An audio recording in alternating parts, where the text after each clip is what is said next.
When you went to Vietnam, how old were you, Ron? I had just turned 21.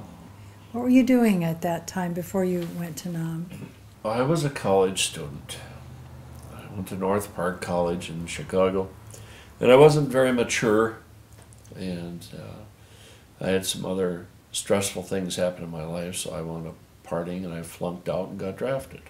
When I was in high school, it was kind of scary, because the headlines in the news almost every day was how many Americans had died in Vietnam the day before or the week before. And, you know, it was like 200 and some this day and 300 and some this week, and that seemed to be the primary news. And so you were very aware of the fact that Vietnam meant men dying. Oh, yes. And that here you were going. In the Army, it's basic training. Basic training.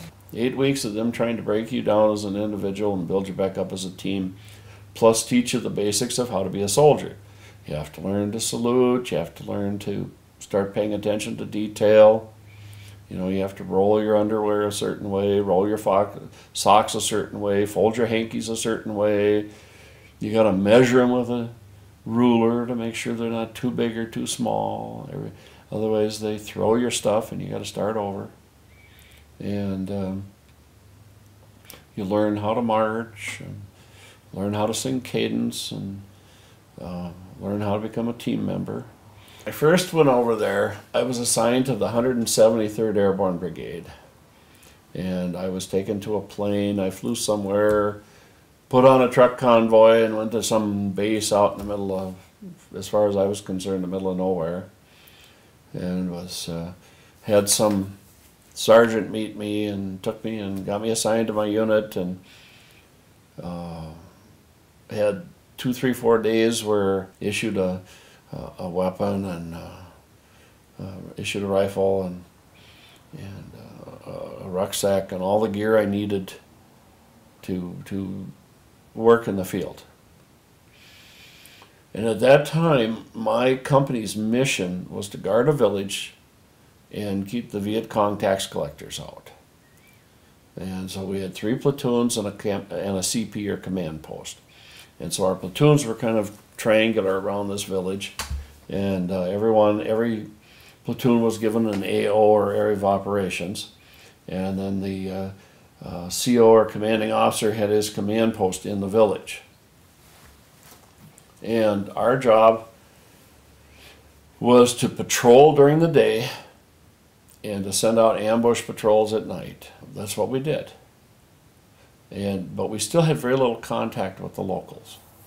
Now, there was a road that went past our position, and our perimeter was 10, 20 yards off the road. And locals were not allowed off the road near our perimeter. They had to stay away. And I'd only been out there maybe a couple weeks. And one day I caught 3 little boys next to our perimeter, up near my bunker. My bunker was the closest one to the road. And so I chased them all out, dee-dee-mow, dee-dee-mow.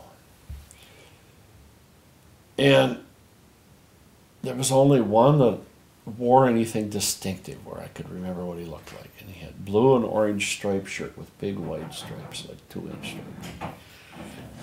Well, just after they left, my partner and I got together and we started counting, and we were missing a claymore off our bunker. A claymore mine is about this big. It's curved. It's a plastic case. It's angled for a 60-degree angle shot, and it's filled with composition C4 plastic explosive. And underneath the front cover is 700 double-aught buckshot. Double-aught buck is 30 caliber, or 0.3 inches. So you can imagine 700 of these 1/3 of an inch balls. It's supposed to wipe out everything for 50 meters within that 60-degree angle. So that's a pretty serious piece of equipment. And we're missing one. So I went and told the lieutenant immediately, and I gave him the description, the only boy I could remember.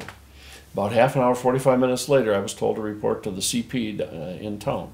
So I went there, and there was somebody that met me there and said, "Is this the boy you remember?" I said, "Yeah, there were 3 of them. That's the only one I remember. And then I had to stand there and watch 3 or 4 adult South Vietnamese soldiers interrogate this boy for about 2 hours.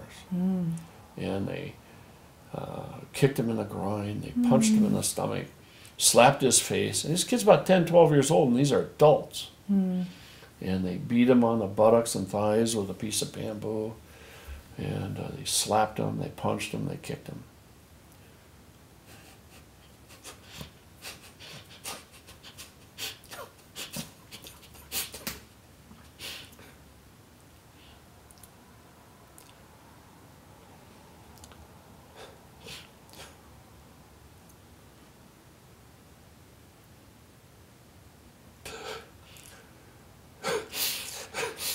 To this day, I don't know if he was guilty.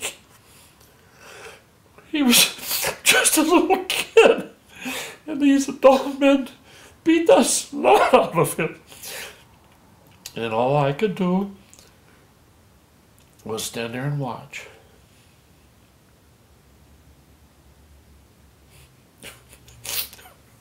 And you still carry that burden. I think I've gotten rid of the burden. I get sad if I think about it or talk about it. At some point here a few years ago, I realized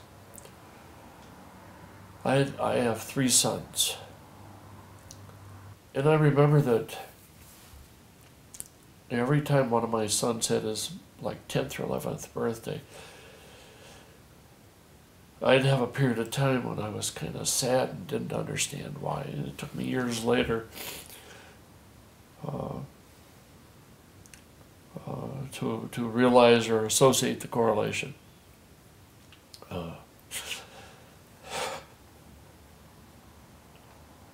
One of the first things I learned in Victorious Within was that to have healing, you have to forgive. You can't receive healing yourself while you're holding grudges against other people. So I had to forgive the government for treating us the way they did. I had to forgive the VFW for telling us we couldn't be members because we were in a police action, not a real war, a declared war. I had to forgive the hippies.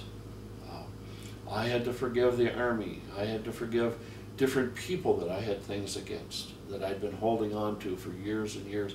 I was doing forgiving for years. When I learned to forgive, from time to time things would come up I'd realize I hadn't forgiven yet. And I would repent and pray for forgiveness.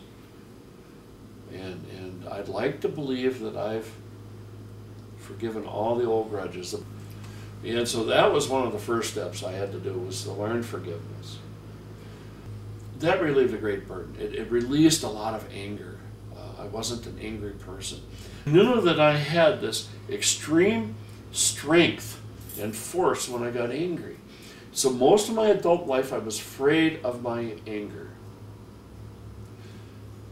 And so going through learning to become a practicing Christian, I'm not afraid of my anger anymore